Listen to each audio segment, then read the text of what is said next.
All right, ladies and gentlemen, welcome back to Bracket and Cat. I am Brack. I am doing this very short video solo, talking about awareness of the state of California. Right now, I'm in the Inner Bay portion. Everything's nice and quiet. The scent of fireplace, mesquite, smokiness is tamping down now. We don't have so much of the fog, smog, and general eye irritation that we normally do. Um, Everything seems to be pretty quiet here. I don't know if they're protesting in the East Bay, San Francisco, whatnot. I think that there's kind of a media blackout all around, and the alternative news is where you have to look to see if there are any Black Lives Matters protesters mobilizing. I know Portland is on their 85th, 88th day of constant rioting, and right now most of California still has a lot to take care of outside of the protesting. Everybody's shitting their pants with COVID-19, the China virus, and these wildland fires have got everybody on edge. Something really makes people take a minute here in California whenever there's something going on somewhere in the state. Usually it's related to a fear of the earthquakes. Frankly, if an earthquake was to go off right about now, it would just about round out all of the rough luck that we've been experiencing here in the Golden State. But here we've also been talking. I've been thinking about philanthropy and charity, and I was listening to this. What do you want to call it? Basically a public service announcement on another podcast about a charitable organization doing good for the community. And the people who were commentating on it, one, the host, the other, the person in the position of leadership within this organization, were talking about, well, first of all, they're talking about pulling students forward. It was an education-based organization that outside of the parameters of the school, outside of the scope of the school, would come in and supplement their education with further support, charitable support, from caring individuals who give of their labor freely in the cause of these students, these vulnerable, dare I say, ignorant students, and their well-being. And they're talking about what we want to do is pull people forward. And I was thinking to myself, that doesn't sound right to me. I mean, I know that we want to furnish children with all of the support that they need, but pulling them forward makes me think of like pulling on a donkey with a bridle or a dog with a leash. I can't imagine why that is the objective. There should be an organic push from the student who is given every opportunity to recognize their deficits, and they should elect and affirm to go to these charitable organizations.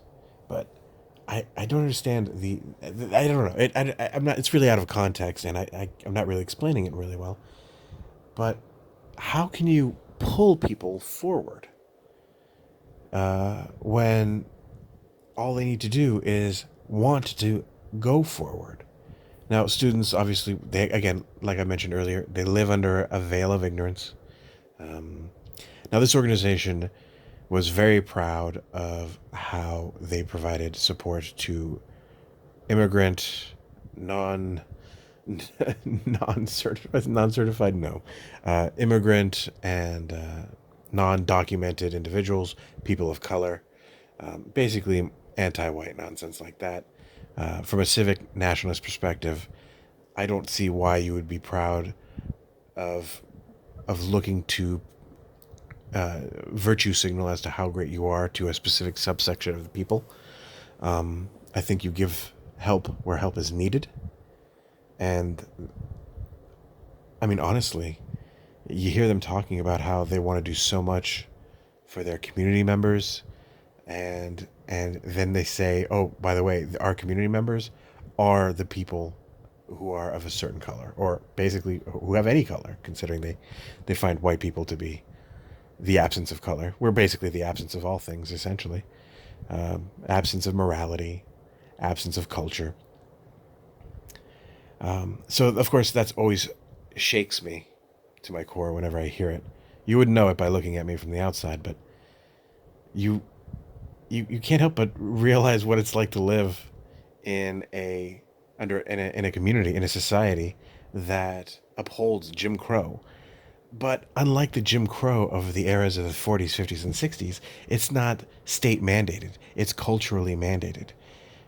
During the time of Jim Crow, in the times of true white supremacy, I guess you could call it that, these were state laws mandated and and imposed upon business owners.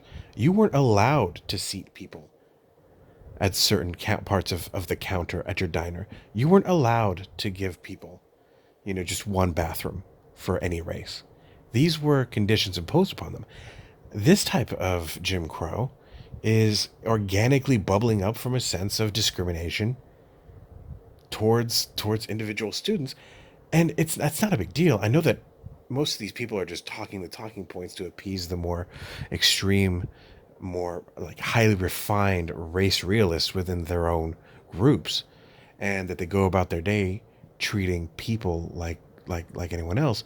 That's the thing about Californians. Generally, even though they live steeped in this race realism, people of color need to be constantly within the threshold of our mind's eye at all times.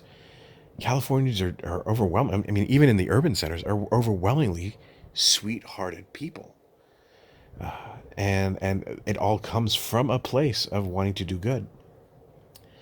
But I tend to stride out beyond this little microcosm, and when you hang out with the more rural folk, who also can sometimes adopt the same mindset, but you come across a lot more people who just want to be left alone and be left to their own opportunities, especially since they are not bad people. They don't interfere with others, and they don't like, living in a world where others are going to look at them as if they are possessed of some sort of unearned advantage. And that, I mean, what did I do? I'm just living alone here with tending my horses, my my barn cats, my my cows. I don't know. I might just be once again going off on one of my digressions. But it's just something I wanted to talk about. Charitable organizations. I mean, even if we have any kind of a pro us, pro them, some sort of a ethnocentrism or a centrism of any kind, be it positive or negative, hopefully positive. We only want positive. I think that, as Jesse Lee Peterson from The Fallen State and a couple of other podcasts usually says, there's no such thing as racism. There's no such thing as homophobia or Islamophobia. All there is good and evil, and every action is judged based on an action of good and evil. And when you go out and say, oh, yes, we are, in our charitable organization, we are looking for individuals to become board members, and we want those board members to be people of colors, immigrants, stuff like that. That strikes me as endemically evil. It's not right to I don't know, exclude people based. I mean, if anyone who's charitable and looks beyond their own experience, looks beyond their own needs, and cares about the needs of others, is a miracle, a walking miracle. And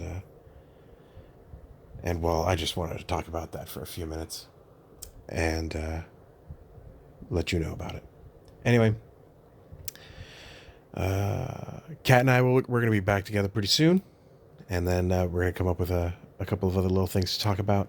I might jump on here and I might talk at you again a little more. I'm on Parler now, so please hit me up. Tell me what you think. I would love to be able to respond to news items that I otherwise would not gain access to. And We're out here. We're out amongst the population. We exist and we care. Talk to you later.